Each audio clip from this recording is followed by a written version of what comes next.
जय श्री महाकाल, हर हर महादेव। भक्तों, धार्मिक चैनल पर आपका स्वागत है।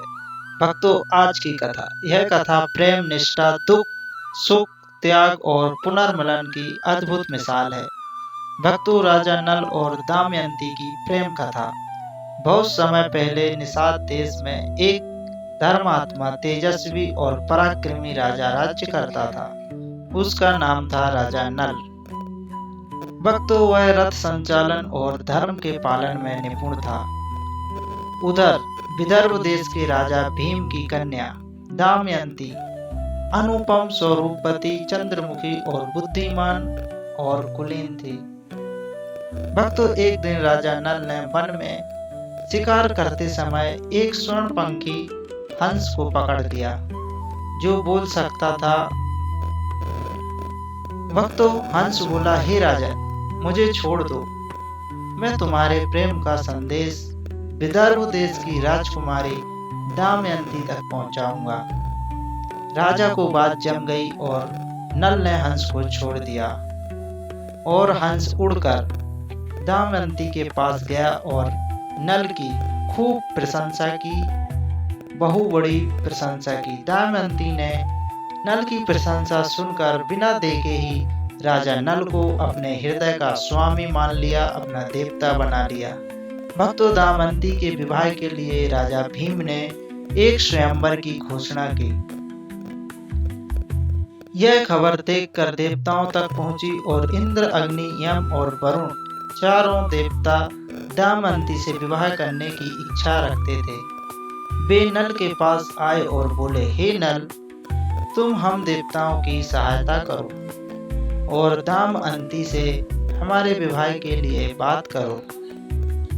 भक्तों, राजा नल धर्म संकट में पड़ गए, परंतु देवताओं की आज्ञा का पालन करते हुए उन्होंने अपने धर्म की रक्षा की और दमयंती से मिलकर सारी बात सच सच बता दी। स्वयंवर के दिन देवता भी नल का रूप धारण करके आए हुए थे, जिससे दमयंती भ्रमित होकर उन्हें माला पहना दे। भक्तों, परंतु दमयंती ने ध्यानपूर्वक देखा, देवताओं के पैर जमीन को नहीं छूते थे, वे पसीना से नहीं बहते थे, उनकी माला मुरझाई हुई भी नहीं थी। यह सब अनुमान लगाकर दमयंती ने सच्चे नल को पहचाना और उन्हें वरमाला पहना दी। भक्तों, देवताओं ने भी प्रसन्न होकर दमयंती और राजा नल को आशीर्वाद दिया। भक्तों, दमयंती और नल सुखपूर्वक अपने राज्य में गए, परंतु कलयुग और द्वापर नाम के दो युग अशुभ शक्तियां नल से बैर रखती थीं।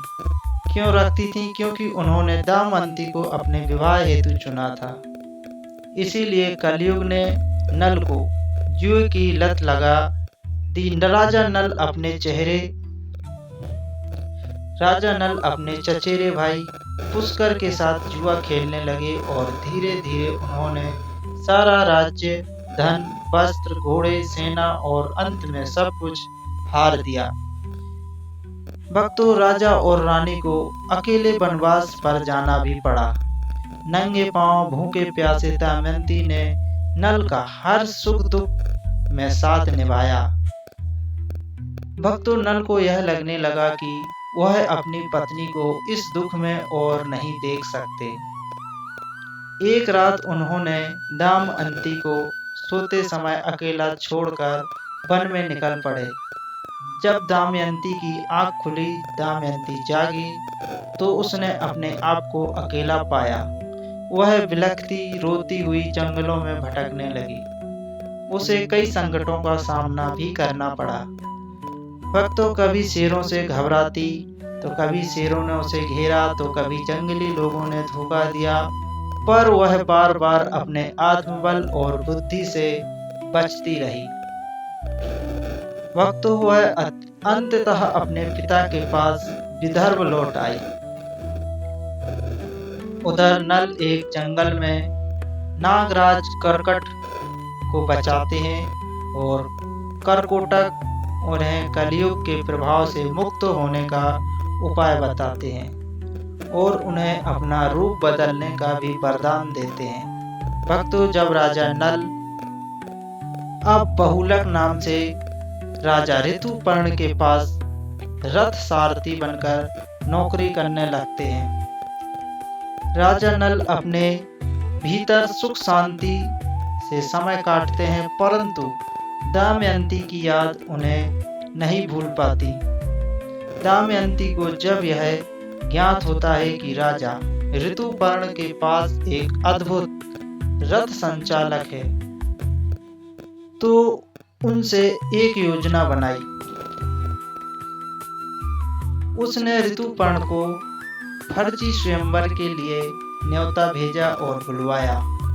राजा नल ने ऋतुपर्ण को विदर्भ देश ले जाते समय इतना अत्यंत तीव्र गति से रथ चलाया जो केवल नल ही चला सकता था। दमयंती को समझ आ गया कि यह राजा नल ही है। धीरे धीरे संवादों और पुरानी बातों से दमयंती ने नल को पहचान लिया। भक्तों, कर्कोटक के वरदान से नल ने अपना असली रूप पुनः फिर से प्राप्त किया और फिर पुष्कर को जुए में हराकर राज्य वापस पाया। भक्तों, राजा नल और दमयंती ने फिर से निषद राज को न्याय धर्म पूर्वक चलाया और उन्होंने कष्टों से सीख ली और एक बार फिर प्रेम और त्याग इस कथा की सीख बताना शुरू किया।